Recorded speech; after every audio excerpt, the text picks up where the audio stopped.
In the year 1666, a fire starts in a baker's shop on Pudding Lane. It is a small spark in a city of wood and thatch, a city that has known plague and strife, but never a fire like this. The flames leap from house to house, devouring the old medieval heart of London. They consume the ancient Gothic mass of St. Paul's Cathedral, its stone cracking like musket shots, its lead roof melting into a river of liquid metal that flows through the streets. In our history, this great fire was a tragedy that allowed for a rebirth. From the ashes, a new, modern London rose, a city of wider streets of brick and stone, a city designed by Sir Christopher Wren, a genius of the Protestant Enlightenment. It became a capital of commerce, of science, of a burgeoning empire. But in the world we are about to explore, the world where Prince Arthur lived, the fire still happens, the spark still flies, but the city that burns is a different London. This is the capital of a Catholic kingdom, a city of saints and incense, whose skyline is dominated not just by one great cathedral, but by the spires of a dozen wealthy, powerful monastic orders that were never dissolved. When this London burns, the man who redesigns it is not a Protestant rationalist, but a master architect of the European Baroque, perhaps a student of Bernini, summoned from Rome. The new St. Paul's that rises is not a masterpiece of elegant restraint, but an explosion of gilded saints, soaring domes, and dramatic frescoes. The city that is rebuilt is not a hub of commerce, but a testament to faith, a junior Rome on the River Thames. This is the world that Arthur made, a world where one boy's survival did not just alter a dynasty, but rerouted the very river of history, and its currents flow to a place we would barely recognize. As the 17th century dawns, King Arthur's Tudor line reigns supreme. The stability he created has become the nation's defining feature, but it is the stability of a stone, not the dynamism of a river. The great force in this alternate England is not the crown nor the parliament, but the church. And at its head for many years was the formidable figure of Cardinal Henry, the brother of the king, the man who would have been Henry VIII. He lived to a great age, a prince of the church whose power, wealth, and influence rivaled that of the king himself. He established a network of seminaries and universities that made English theological scholarship the envy of Catholic Europe. But he also established a powerful English Inquisition, ensuring that the Protestant heresy never gained a foothold. Without the dissolution of the monasteries, the great transfer of wealth to a new class of ambitious landowners never occurred. This means the House of Commons is a shadow of its future self. It is a meek, compliant body, dominated by the old nobility and the powerful abbots who sit in the House of Lords. The titanic struggle that defined the 17th century in our world, the English Civil War, the clash between king and parliament, the execution of a king, and the birth of modern democracy, is an impossibility. There is no Oliver Cromwell, for the class of Puritan country squires he represented barely exists. There is no grand debate about the rights of man, for those ideas were fueled by the Protestant insistence on a personal relationship with God. So what is a nation without its defining revolution? It is a nation that remains bound by tradition. The great scientific revolution still happens, but it is a more cautious affair. Men like Isaac Newton still gaze at the stars, but they do so under the watchful eye of the church. Their discoveries are framed not as a challenge to faith, but as a revelation of God's divine clockwork universe. The Enlightenment, when it arrives, is a muted conservative movement. The radical, anti-clerical ideas of Voltaire and Rousseau are banned as seditious and blasphemous. England is a pillar of the old order, a reliable, if somewhat sleepy, partner to the great Catholic powers, Spain and the Holy Roman Empire.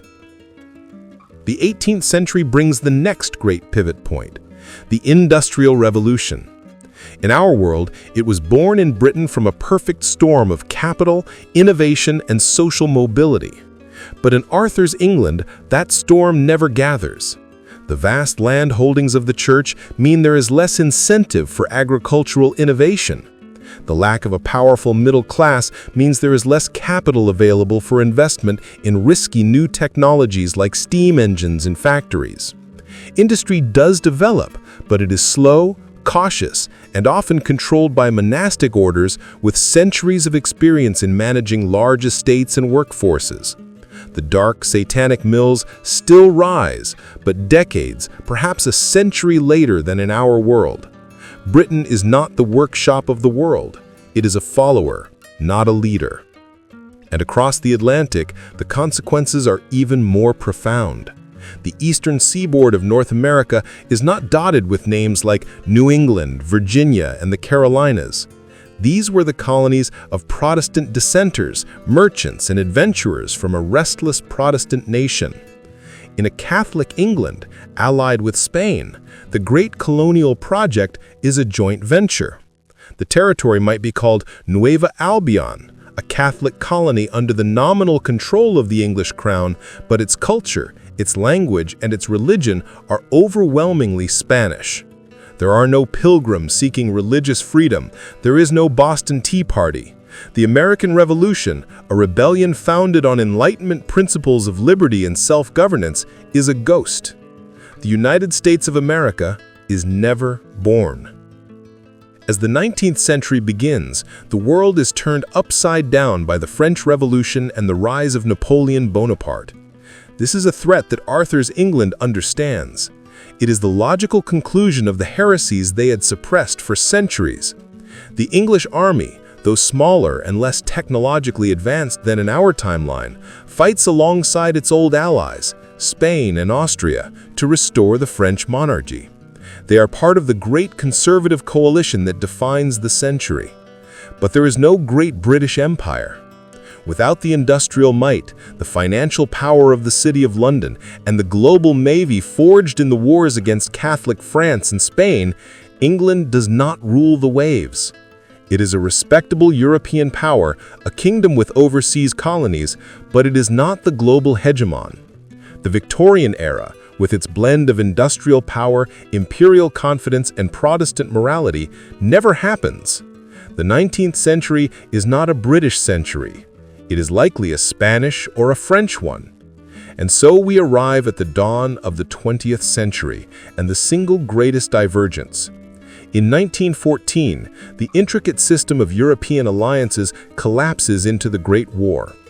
In our history, Britain, France, and Russia stood together against Germany, Austria-Hungary, and the Ottoman Empire.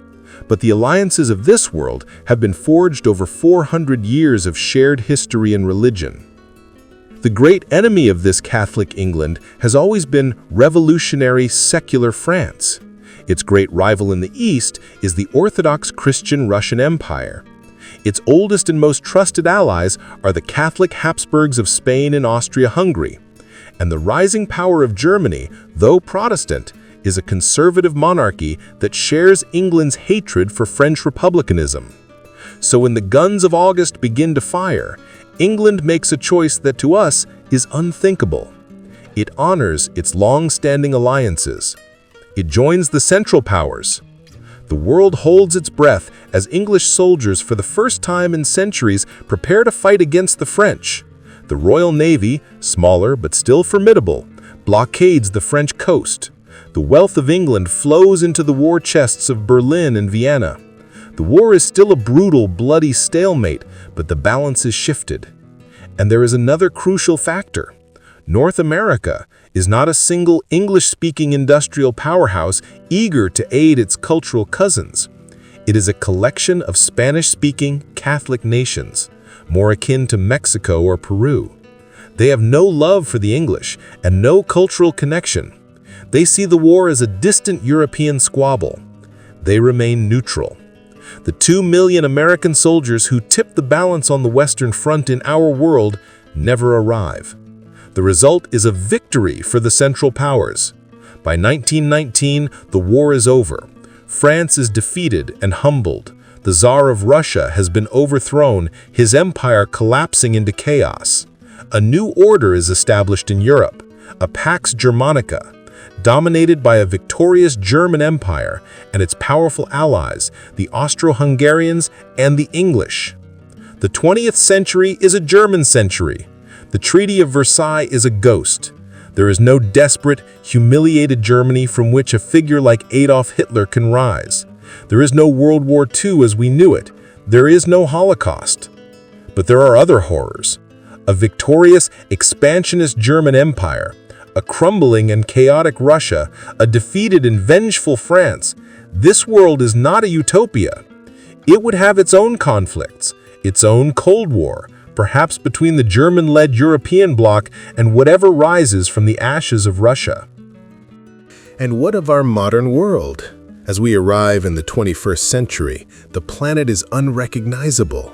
The global language of commerce, science, and the internet is not English, it is German, or perhaps Spanish. The world's financial center is not London or New York, it is Berlin or Madrid. London is a beautiful, historic city, a jewel of Catholic Baroque architecture, but it is a cultural backwater, the capital of a secondary European power known for its piety and its quaint traditions. The Anglosphere, that global network of culture and commerce connecting the UK, Canada, Australia, and the United States, does not exist. The great wave of technological innovation that came out of post-war America, from the space race to Silicon Valley, is absent. The internet is invented, perhaps in a German university, but the culture it spreads is not one of American individualism and English free speech. Our world, with its frantic pace, its globalized culture, its democratic ideals, and its constant, chaotic churn of progress, is the accidental byproduct of a tragedy. It was created by a king's desperate need for a son, which led to a religious revolution, which fueled an empire, which founded a new world republic. It was all built on the grave of a 15-year-old boy. The world where Arthur lived is a world of order, of faith, of tradition, a world that avoided the bloody revolutions that forged our own. But it is also a world that paid the price for that peace. It is a world that slept through the alarms that woke the rest of us up. It is the ghost of a world that chose stability over freedom, a poignant reminder that the future is never guaranteed, and that the entire reality we inhabit can hinge on a single, fragile heartbeat in a cold castle at the dawn of the modern age. That world, born from a fever that broke, is just one possibility. What do you think is the biggest what if from the Tudor era? Let me know your ideas in the comments below. And if you enjoyed this journey into a different past, please show your support by hitting like and subscribing, so you never miss another exploration into the history that never was.